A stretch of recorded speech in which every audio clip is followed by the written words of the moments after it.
난 주말도 상담이 안 돼. 뭐 한 10시에 나와가지고 무조건 한 4시에 들어가야 돼. 이런 분들은 어떤 직업을 해도 사실은 돈을 벌기 어렵습니다.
대표님 반갑습니다. 반갑습니다. 사무실 구경시켜 주셨는데요. 네. 정말 아까 말씀하신 대로 구조가 좀 특이했어요. 이렇게 넓은 자리에 개인 좌석보다 공유석을 많이 확보해 놓으셨는데 이유가 있으신가요?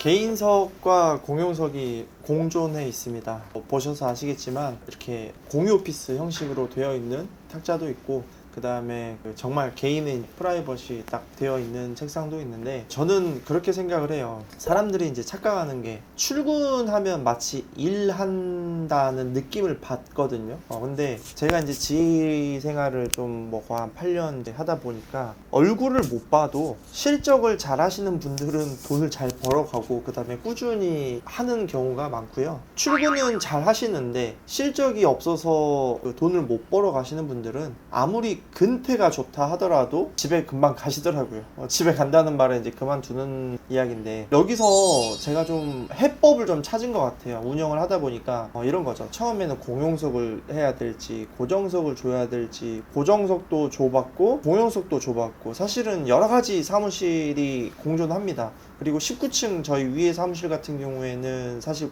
고정석으로 세팅이 되어 있고, 그 다음에 여기 4층 같은 경우에는 공용석으로 또 세팅이 되어 있잖아요. 제가 보니까 결국은 실적을 잘할 수 있게 도와주면 고정석이냐 공용석이냐는 중요하지는 않았던 것 같아요. 그러니까 원수사도 예전에는 뭐 2, 3년 전, 예전이라고 말하기도 좀 민망하긴 한데 한 2, 3년 전만 해도 저는 공용석의 개념을 가진 회사를 본 적이 없었거든요. 특히 이제 생명보험사나 손해보험사. 근데 요즘은 좀 트렌드가 바뀐 것 같아요. 그 생명보험사 원수사도 약간 이제 비용 절감을 하기 위해서 좀 공용석 개념으로 좀 이렇게 이동을 좀 해가는 추세더라고요. 그래서 이게 설계사분들이 사실은 고정급을 받는 사람들이 아니다 보니까 굳이 출퇴근을 해서 억지로 이렇게 뭐랄까 압박하기보다는 일을 잘할 수 있게, 즉 실적을 좀 잘할 수 있는 환경을 조성을 해주는 게 더 중요하겠다 싶어가지고 제가 뭐 출퇴근을 사실은 억지로 막 시키거나 하진 않습니다. 뭐 한 달에 한두 번 정도 이렇게 조회는 하긴 하지만, 제가 가장 추구하는 방향이 어떤 거냐면, 이제 들어온 지 얼마 안 되신 분들, 신입분들은 고정석을 줘요. 오히려 그분들한테 고정석을 줘요. 그래서 약간 근태와 출퇴근에 대한 부분을 좀 자리를 잡고, 그 다음에 관리자하고의 좀 소통을 좀 긴밀하게 해서 전략을 좀 잘 짜는 거죠. 한 달의 전략을. 그리고 어느 정도 안정화가 되면 이제는 이제 좀 자율스럽게 근무할 수 있도록, 현장 위주로 갈 수 있도록 공용석을 쓸 수 있게 안내를 해주고 있습니다. 저는 그렇게 생각을 해요. 사실 저희 회사에 월 막 5천, 1억 이렇게 버시는 분들은 크게 없는 것 같아요.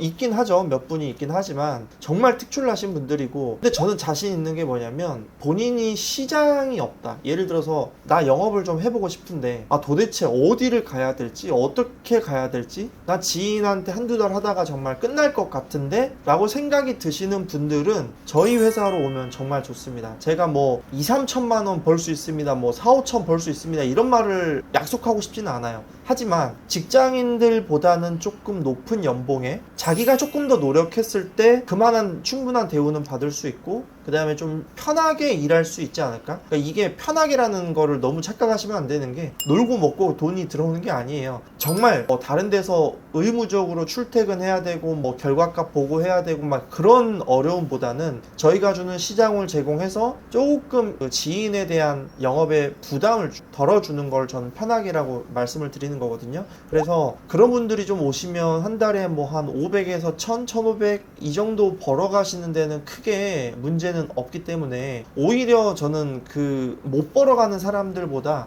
좀 그 연봉으로 따졌을 때 이 5천에서 1억 정도 이 사이가 가장 좀 탄탄한 층이 많은 회사가 좀 안정적인 회사라고 생각을 하거든요. 사실 연봉 높은 사람 한 명 딱 보여주고 너도 이 사람처럼 될 수 있어 이런 거는 그냥 그 20대 초반에 그냥 비전만 갖고 쉼만 가지고 일하는 그런 조직이고요. 물론 그것도 중요하긴 하지만 좀 더 현실적 대화가 저는 필요하다고 생각을 합니다. 특히 경력 단절된 여성분들, 출퇴근 시간 사실은 자녀들 어린이집 보내고 뭐 학교 보내고 뭐하고 하면 딱 9시 맞춰서 출퇴근하기가 사실 쉽지 않잖아요. 근데 그런 분들이 오셔가지고 그래도 좀 열심히 하다 보면 그 다음에 좀 주말에도 좀 상담을 좀 하려는 노력이 좀 필요하고요. 난 주말도 상담이 안 돼, 뭐 한 10시에 나와가지고 무조건 한 4시에 들어가야 돼, 이런 분들은 어떤 직업을 해도 사실은 돈을 벌기 어렵습니다. 그거는 영업이든 직장이든 모든 직종이 자기 개인 사업이든 다 불가능하고요. 그렇지 않다, 그런데 내가 시장이 좀 없다 이러신 분들은 저희한테 오시면 전 진짜 좀 천국이지 않을까 생각을 합니다. 저희 관리자분이 쓴 책이 지인에게 영업하지 마라의 저자고요.